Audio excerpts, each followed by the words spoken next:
COVID-19 has significantly impacted school operations, at least for the last 10 months. We, like any other institution, would have had to pivot to learning and teaching online. COVID-19 has dealt a significant blow to the Social Enterprise Club because the activities that the students and the teachers partake of really require face-to-face and hands-on interaction. Our main project, which was the building of the Ottoman, using the old tires, spare tires, using those to be converted into Ottomans, or what Jamaicans call hassak, that had to be put on hold because of the social distancing and the health protocol requirements. Because of the difficulties, children transporting in taxis, most parents scared of sending their children out.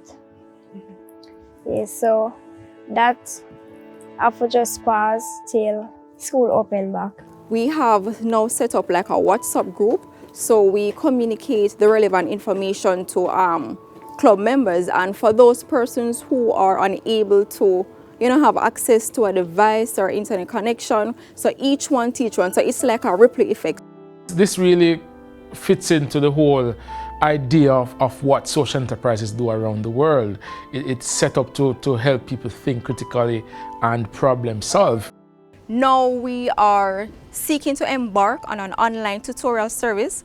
I'm sure you probably heard of it, Learn Pandis. So the idea was to create a virtual space where students who struggle in literacy and numeracy could access content in a creative, in a meaningful way, but in the virtual space. We're going to have something like a running board. So you come on the website, you'll have to register your name, email, whatever information. We'll have something like a subscription, so you can have like a weekly, bi-weekly or monthly subscription depending on what your parent can, afford. We're still in the process of establishing what the platform will look like, but it's going to be as simple and user-friendly as possible. So basically we are addressing the learning poverty of students, seeking to help them, not only them, but by learning from what we are doing.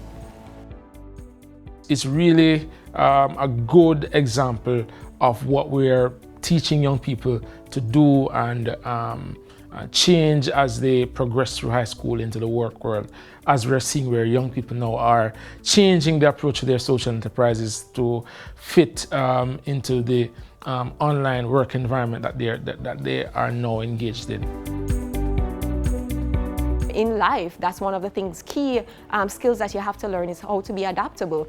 And I think COVID-19 has given us the opportunity for young people, for everyone, to kind of learn how to adapt in a very different way. How excited were students when they came up with the idea? Man, they were on fire. Yeah, man, they were really excited. In fact, they were the one who actually gave certain suggestions like, Miss, we need to record our voices and whatever.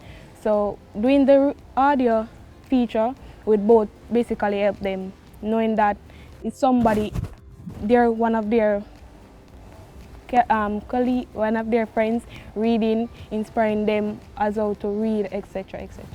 We are looking somewhere between January and February. One of the things that we want to do is to just focus on the website for now, and as soon as we have generated enough surplus from the venture, we will look into establishing an app to make life much easier.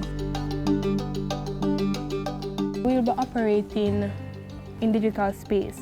So basically, we'll be using less of papers. So the reduction of papers, we will now be able to address the issue of deforestation. We'll be using a percentage of surplus to purchase devices for students who are in need. Additionally, we are concerned about our parents who have been affected currently because of their being unemployed because of the pandemic. So we have allocation put in place to make up breakfast programs for the students that have been affected. We are teaching our students to be resilient despite the odds. We are teaching them to be resilient and being self-sufficient, using creativity and innovation to come up with solutions to aid and solve particular problems.